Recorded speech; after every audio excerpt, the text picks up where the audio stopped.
We are accustomed to measuring our existence by the steady, predictable tick of a clock. We believe time is a straight line, carrying us forward from yesterday into tomorrow. But there are places on this planet where that line bends, folds, and eventually snaps. We have explored the frozen peaks of Kailash, the silent observation mirrors of Lamolazzo, and the lost archives of Zhangzhung. Every single one of those locations proved one undeniable truth. Reality is fragile. But today, we step away from the high, barren deserts of Ngari and descend into a completely different kind of anomaly. Welcome to the Pomi spruce forest. At first glance, it looks like a sanctuary of life.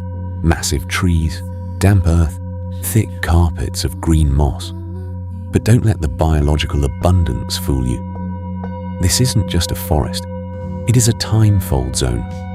It is a place where the local processing speed of reality drops and human consciousness gets caught in a loop. Why do we find this temporal distortion here, deep within the wet canyons of southeastern Tibet? Because life itself is a variable that affects the fabric of space.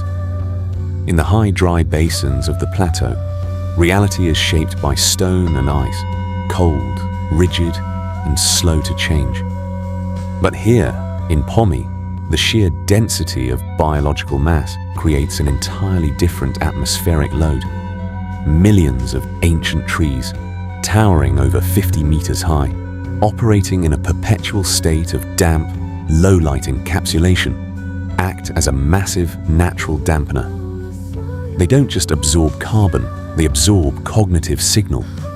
When hunters or pilgrims enter these deep woods, the combination of extreme organic density and localized magnetic anomalies creates a friction field.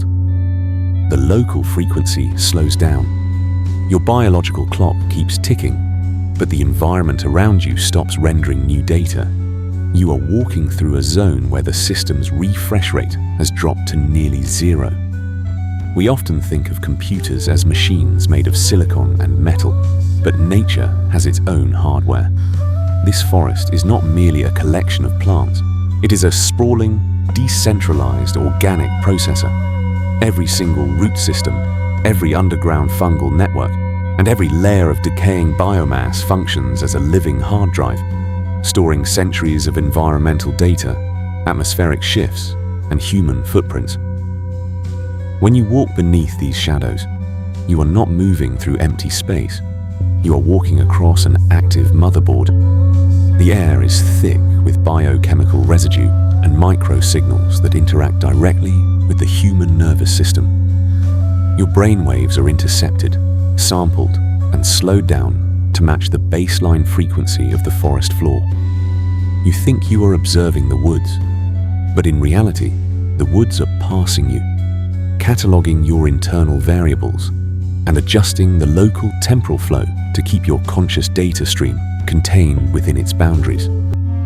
The local legends of Pomi are filled with terrifying accounts of travelers who stepped off the main trail for what felt like 10 minutes, only to emerge days later, bewildered, aged, and unable to account for where the time went. Mainstream science dismisses these as cases of disorientation or hypothermia. But as an investigator tracking the structural anomalies of this region, I see a clear pattern. This isn't physical getting lost. It is a systematic extraction from the primary timeline. When a human mind enters this forest with too much internal noise, too much anxiety, too many linear thoughts, the high-density biological field acts as a mirror. It traps your consciousness in an internal loop.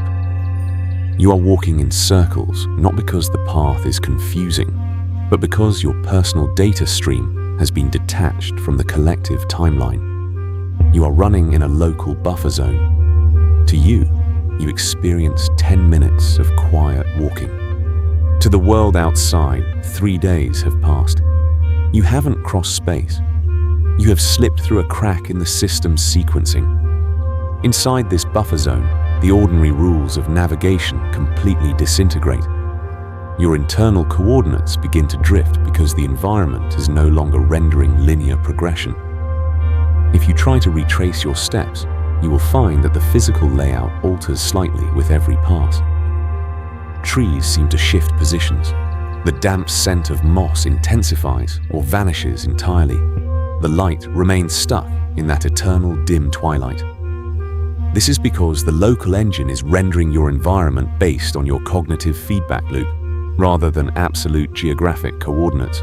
You are trapped inside your own psychological projection, amplified 1,000-fold by the forest's massive computing capacity. Until your internal data stream flatlines or resets, you remain caught in this localized time trap, circling an infinite loop of your own making, while the real world races ahead without you. There is a final, terrifying threshold within this zone that no local guide will ever dare to approach. Beyond the densest core of the spruces, the physical space ceases to function as a medium of transit and becomes an absolute terminal barrier.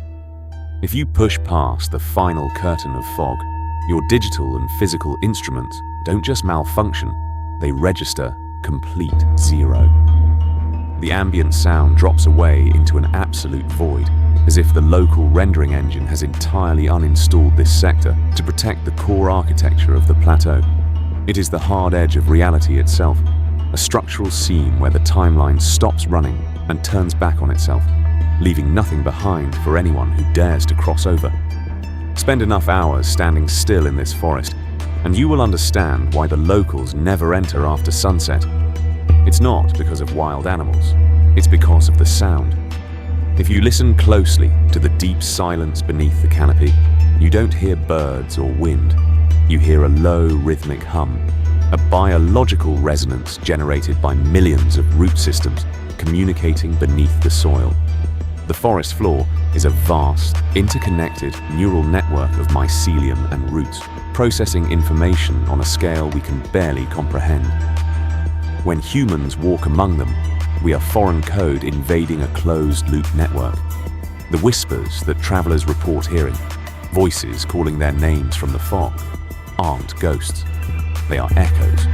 They are data reflections bouncing back from the forest's processing grid. You are hearing your own thoughts, translated, processed, and played back to you by an intelligence that operates entirely outside of human time. We think of nature as something passive, something we can visit, study, and conquer. But standing beneath these towering spruces in Pomi, that illusion completely shattered. This forest doesn't care about your journey, your history, or your destination. It is a cleaning mechanism, a place where the linear progression of human ego is systematically broken down and recycled. Every fallen tree, every layer of decomposing moss, every second lost in the fog is part of a larger, indifferent cycle of system maintenance. The time you lose here isn't stolen, it is reclaimed by the earth.